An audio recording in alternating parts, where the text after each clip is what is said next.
All right, welcome everyone back to Alumni Talk, another episode from the Alumni Basketball League. We'll be announcing two new games. We announced Kansas State versus Kansas last week. We'll be announcing South Carolina versus Clemson this week, as well as Georgetown versus Syracuse. I'm your host, Ricky, Director of Team Operations. The league is owned by Jake Jackson and Kareem Rush. You can catch this podcast on YouTube as well as Apple Podcasts. You can also follow the ABL at ablballing.com, the website at ablballing on Instagram, as well as at the ABL USA on Twitter. Today's episode is very different. We have two current high school athletes that will be going to college. The Maryland commit, Jahnathan Lamothe, and the Illinois commit, Amani Hansberry. I'm glad to have both of you. I've gotten to know these young men over the last couple of weeks. Outstanding individuals and great basketball players. So I'm going to start out with you, Amani. How did your basketball career start? Like, what got you started playing basketball? Really just growing up, my family was kind of like a basketball family. My mom, she went to Howard. My older brother played basketball. My father coached his team. And my older sister played basketball. And my father coached her team as well. So kind of just growing up and, always being in the gym, always being at practice, just seeing it around, kind of just, made me want to pick up a basketball and, produce the way I produce. So you're from Montgomery County, right? You found your way out Baltimore. Before you got there, what was it like being young playing in Montgomery County? Like where was your what got you started out there? I grew up in Gaithersburg, Rockville area. My father, I was like so big, so like I was in my first basketball league when I was like 4, but I was playing with like 7-year-olds. So I always like played up 2 to 3 years. Just around in I-270, the Rising Stars League, and then eventually I made my way to Team Durant in 6th grade, and I've been with them ever since. Well, man, so over to you, John. So I mean, you're like the face of Baltimore now. This last generation. What got you started out playing? Just watching my brothers, my older brother. I have 2 older brothers, so just always being at their games. I got cousins in New York that play, so just always being around the game. And I just fell in love with it young. I was watching college basketball since I was a baby, so it was just something I wanted to do, and I just kept going at it. And I started out in Madison. That's like a Baltimore City team, and then I just found my way with a Balitmore Finest in 4th grade, and then that turned into Team Mello, and then I went to Team Durant and around EYBL. And I'm gonna actually start out with you on this one, John. So starting playing AAU and organized basketball at such a young age, like how did that help you in your later development? I mean, you and Amani both said you were playing young. When did you start taking this serious? Like, when did you start training and working on your skill set?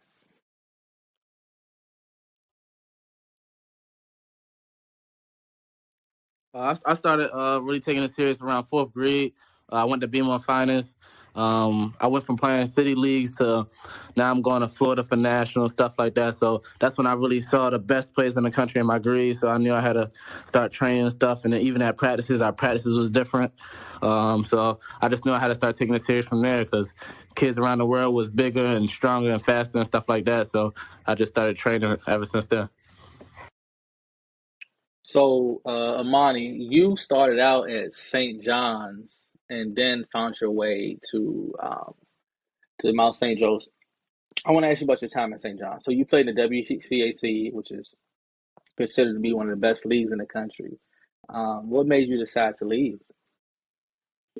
I just felt like I wasn't getting better at St. John's. I mean, I grew up kind of like in the post, but like I always knew like I had like another gear to my game where I could just rebound and push the ball, shoot the ball, really just put it on the floor more, and be more of a or less of a back to the basket type of player. So, just me want to just own my skills like on the wing and just grow my skill set in general. I feel like I can get away with the WCC and go to the Baltimore area where I guess I I saw myself being able to implement those skills and really grow and gain confidence in those skills.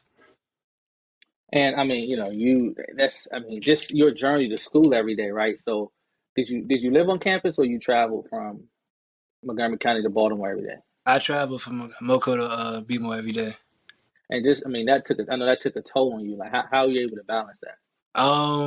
Really, it was hard to adjust to it at first. Getting up a little bit early. Making the drive myself to Baltimore, and then just during the season doing that every day and having practices and getting back home like at 7 and seeing my parents for like 2 hours out of the day. I mean, that's something I had to uh, get accustomed to. But I I figured that it would pay off one day, and it really did. So just finding time management and really just owning that skill of getting my homework done, waking up on time, getting to school on time, and just being a good basketball player in the midst of all that. That really allowed growth and just me as a person.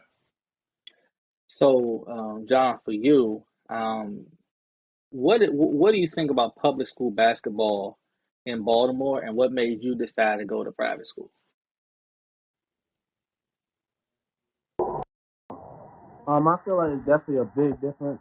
Um, Public schools, like you play who's in your area. It's not a lot of, they have a lot of rules and restrictions on who can come into the school. It got to be your area, stuff like that. So, uh, choosing a school, I really didn't have no public school. The only public school I had was Poly, because I had a lot of, my brother went there and I built some good bonds with them. But it was really private school was my only choice. Uh, and just the schedule. The schedule, we played national schedules for my freshman year. There's top guys coming in here every single year, so I knew I can compete every single day in practice. And just just like the atmosphere and stuff. I know in public school, it's not a lot of kids that really like care about the sports for real. And I know in here, especially at St. Francis, that people is just it's people like me that want to get somewhere in life and go somewhere with the sport. So I just felt like it was the best place for me. And one thing I know about you is, I was able to watch you the last 2 years in live period. You had a lot of changes in your roster during your high school career, but you were always very consistent. How were you able to do that? Not knowing who, I mean, you're talking about going from playing with Derek Queen, who was one of the top players in the country, he leaves, other guys left, guys came in. How are you able to maintain your level of performance while changing teammates that much? Yeah. My freshman year, we had Ace as the point guard, so it was more so just be ready to shoot, be ready for the pass when it comes and defend. My second year, I was like more of a scorer that year, and then our point guard went down, so I started being a point guard. And then my junior year, we was real small. Cortez was our big. And then senior year, we ain't have no big. So I think it's just like having confidence in yourself to go out there and play whatever you need to do to win. And I feel like that's what we did every year because it didn't matter what side, how big we was. We just went out there and was dogs every night. And I just did whatever I needed to do and whatever coach needed me to do to win. So, Amani, back to you. So let's talk about your senior year. I mean, you guys won the BCL championship, BCL Player of the Year, Maryland State Gatorade Player of the Year. Did you ever imagine any of this while you were growing up? And like what has it really meant to you now that you look back on? I mean, you did everything you could do. I don't know what else you could have done in your high school career. Like what does that really mean to you? I mean, growing up, I never like thought about just winning like personal accolades. I always thought about just winning in general, just being on a winning team, and winning the championship at the end of the season. But just be actually finally here at the end of my high school career and have won 3 championships. I mean, it's pretty huge. Just looking to look back on. I mean, to be recognized as one of the better players in my area or in the league that I play in for high school is just it's just like I don't know. It's just a undescribable feeling. That's what I work for. Getting up during quarantine 6 a.m.s. Plus, I was fat and chubby, so I never thought I'd lose the weight or gain the athleticism. So, just working through all my personal, what's the word? Excuse me, my personal, I guess,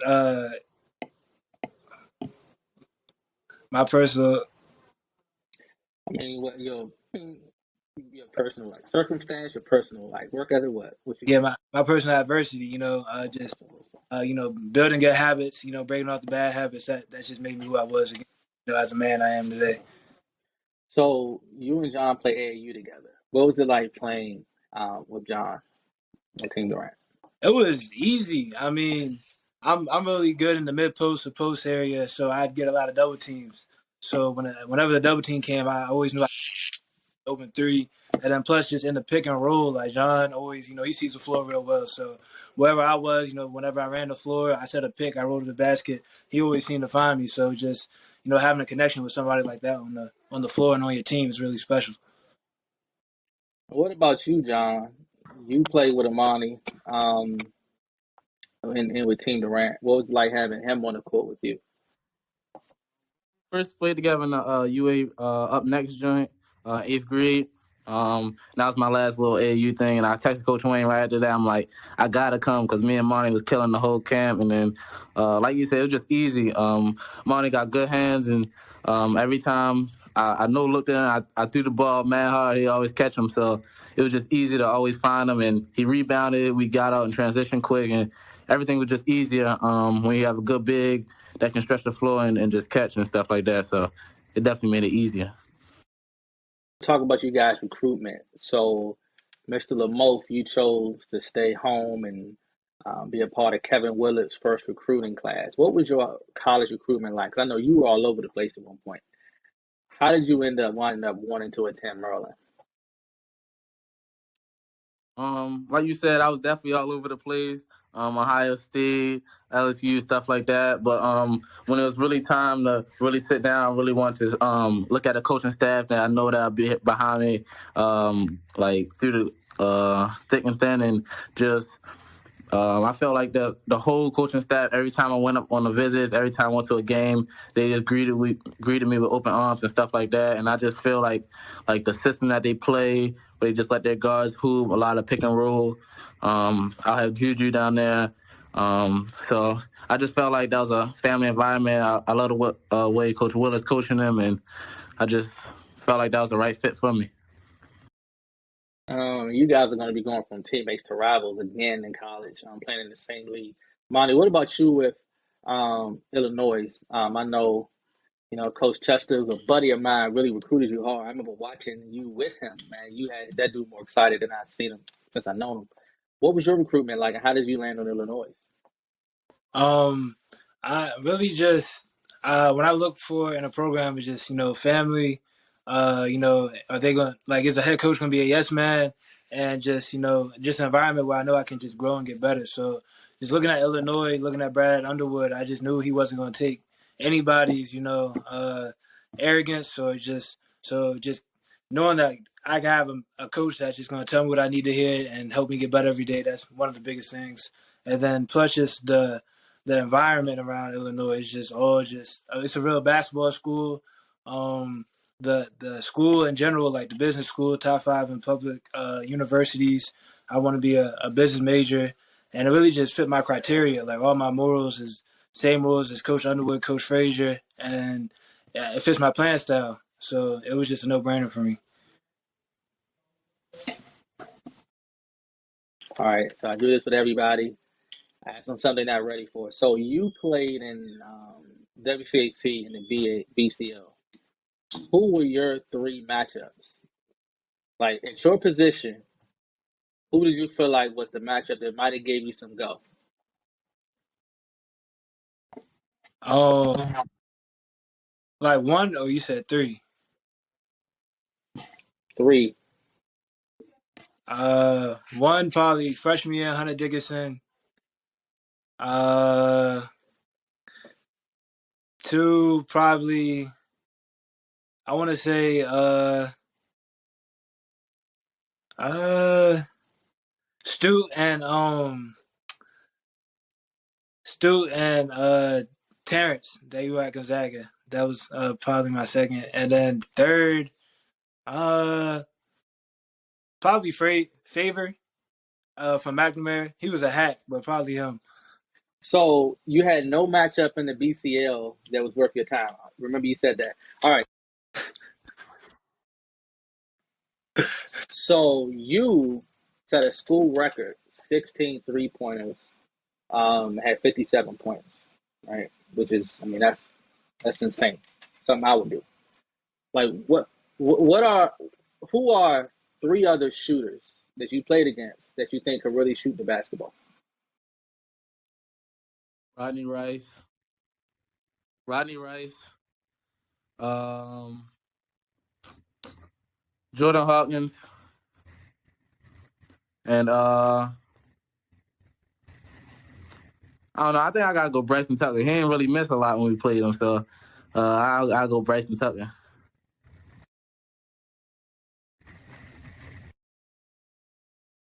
So who's the best shooter you ever played with? Bryce Lindsey. It's not close. Who? Who?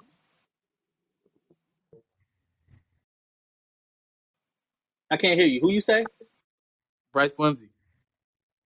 I can't wait till Bub hears this. All right. Right. So Oh, no, we're oh, gonna change our answers now. I'm texting this to Bub as soon as we get off the interview. 3 pointers is Bryce, but if you're talking like overall scoring, it's Bub. But Bryce, like he was Bub no, but Bryce like Bub is better, the overall better scorer though. But Bryce can shoot like for the best though. Yeah, I'm not keeping anything you just said there. So to finish this up, I'm definitely proud of both of you. Getting to know you guys. I know you guys are gonna be terrific college players. But there's something that your fans, John, have to look forward to. You at the University of Maryland. What is it they have to look forward to? I feel like I'm gonna bring good energy. I'm gonna bring good energy to the team. I'm gonna make shots. I'm gonna defend. I'm gonna win games. At the end of the day, that's I'm gonna do whatever I need to do to win games, and we're gonna get it Xfinity back rocking again. Same question for you, Monty. What do the Fighting Illini fans? They have an aggressive fan base, by the way. What do they have to look forward to having you on the roster? Heck of double doubles and a lot of winning. I'm trying to win a natty, so I'm gonna do whatever it takes. See, John ain't say that. He not worried about no natty. You know, So, I said winning. winning can mean a lot of things. I'm just messing with y'all, man. So I appreciate having both of you. Thanks for coming on. Thanks for everybody checking out the podcast. Make sure you follow Alumni Basketball League, ablballing.com, and make sure you also follow us on Twitter at ABLUSA, and check the podcast out on YouTube and on Apple Podcasts. Thank you guys. Appreciate it. We are out.